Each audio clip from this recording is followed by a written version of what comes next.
প্রিয় চাকরি প্রার্থী ভাই বোনেরা, আসসালামু আলাইকুম।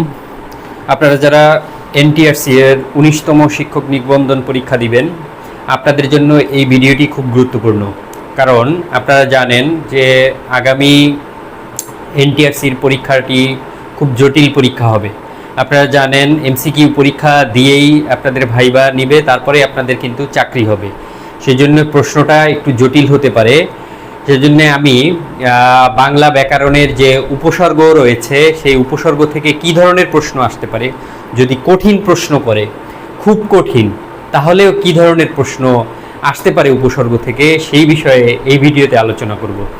আপনারা যদি এই ভিডিওটি শুরু থেকে শেষ পর্যন্ত দেখেন, ইনশাল্লাহ উপসর্গ থেকে প্রশ্ন আসলে আপনারা পারবেনই।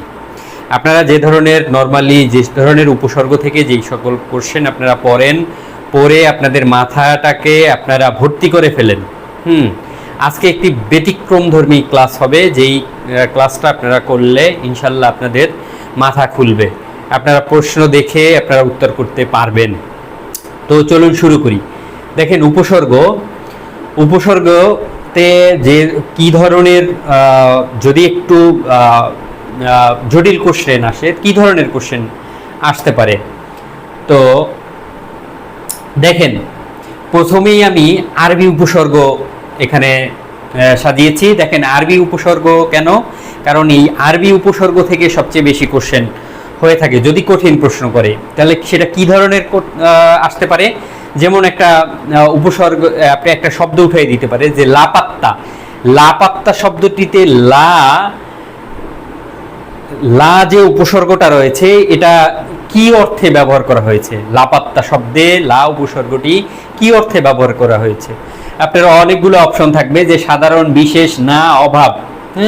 তার মধ্যে কি হবে, তাহলে লা উপসর্গটি না অর্থে, নেগেটিভ অর্থে, না অর্থে ব্যবহার করা হয়েছে। তাহলে এই ধরনের প্রশ্ন আসবে। আপনাদের যদি সহজ আসে তাহলে যে আসবে লা উপসর্গটি কি ধরনের উপসর্গ, আরবি, ফার্সি, তারপরে সংস্কৃত, বাংলা, এই ধরনের। এটা তো সহজ, আপনারা পারবেন উপসর্গগুলি মুখস্থ করলেই। কিন্তু যদি অর্থ আসে, এরকম অর্থ, বিশেষ করে যখন বিসিএস পরীক্ষা, তারপরে অন্যান্য যে পরীক্ষাগুলি অনেক জটিল পরীক্ষা হয়, সেই পরীক্ষাগুলিতে এরকম অর্থ কিন্তু আসে। তো দেখি, চলেন তাহলে আমাদেরকে কি মুখস্থ করতে হবে, উপসর্গগুলির অর্থ, বিশেষ করে আরবি উপসর্গগুলির অর্থ, ফার্সি, তারপরে হচ্ছে আপনার হিন্দি, তারপর হচ্ছে আপনার সংস্কৃত, তারপরে হচ্ছে কিছু উদ্ভট অর্থ আছে, যেই অর্থগুলি দেখলে আপনি হচ্ছে বুঝতে পারেন না, যেই অর্থগুলি সাজালে অপশনগুলি সাজালে আপনি বুঝতে পারেন না। সেজন্য হচ্ছে এই উপসর্গের অর্থগুলি আপনাদের পড়তে হবে। দেখেন আম উপসর্গটি সাধারণ, যে আম দরবার শব্দে আম উপসর্গটি সাধারণ অর্থে ব্যবহার করা হয়েছে। আম মুক্তার, আমজনতা, আমজনতা, ওই যে কি যেন আমজনতা কার দল, ওই যে তারেক, কি যেন একজন রাজনৈতিক নেতা আছে, তারেক, ওনার একটা দল আছে যে আমজনতা। তো এই যে আমজনতা বলতে উনি কি বুঝাইছে, এখানে আম কিন্তু সাধারণ অর্থে ব্যবহার করা হয়েছে। তো দেখেন আম, খাস, লা, গড়। লা মানে না, গড় মানে অভাব, খাস মানে বিশেষ, আম মানে সাধারণ। ঠিক আছে। এরপরে দেখেন প্রিভিয়াস কোশ্চেন, দেখেন কোন শব্দে আধিক্য অর্থে পরা উপসর্গ ব্যবহৃত হয়েছে। দেখেন কোন শব্দে পরা উপসর্গ ব্যবহৃত হয়েছে। দেখেন পরাক্রান্তে আধিক্য অর্থে, দেখেন পরা, এই যে এটা একটি তৎসম উপসর্গ, যে অর্থে ব্যবহৃত হয়েছে, পরা ও আতিশয্য অর্থে। দেখেন পরাকাষ্ঠ, পরাক্রান্ত মানে পরায়ণ, পরাক্রম, পরাশক্তি। ঠিক আছে। আতিশয্য মানে অনেক বেশি, যেটা আধিক্য বোঝানো হয়েছে। বিপরীত অর্থে, দেখেন পরা বিপরীত অর্থেও ব্যবহৃত হয়। সেটা কি অর্থটা হয়, শব্দটা যদি পরাজয় হয়, পরাভাব, পরাধীন, পরামুখ, তারপর পরাহত, এই শব্দগুলিতে পরা যে উপসর্গটা, এটা বিপরীত অর্থ বোঝানো হয়েছে। আবার দেখেন পরাকাষ্ঠা, এই শব্দটার মধ্যে পরা উপসর্গটি আতিশয্য অর্থে, আবার পরাশক্তির মধ্যে পরা উপসর্গটি আতিশয্য অর্থে। তাহলে আপনার অপশনে থাকবে কি, এই যে আতিশয্য, আধিক্য, তারপরে অভাব, বিপরীত, এগুলি থাকলে আপনি এইভাবে উত্তর দিবেন। ঠিক আছে। তাহলে আপনাদের কি করতে হবে? উপসর্গগুলির অর্থ মুখস্থ করতে হবে। আবার মনে রাখেন, উপসর্গগুলির অর্থ, সব উপসর্গ না, দেখবেন যে সব উপসর্গ না, আগে ওই শব্দগুলি পড়বেন, পড়ার পরে দেখবেন যে কোনটা একটু ব্যতিক্রম টাইপের, কোনটা আসতে পারে, আপনি পড়লেই বুঝতে পারবেন। এরপর দেখেন সুকঠিন শব্দের সুপসর্গ কোন অর্থে ব্যবহৃত হয়েছে। ঠিক আছে, তাহলে কি আতিশয্য, আতিশয্য সু তৎসম উপসর্গ, আতিশয্য অর্থে। তাহলে উদাহরণ কি? সুকঠিন, সুচতুর। এটাও সুকঠিন না আসে সুচতুর আসতে পারে, যে সুচতুর শব্দে সু উপসর্গটি কোন অর্থে ব্যবহৃত হয়েছে। তাহলে দিতে হবে কি আতিশয্য।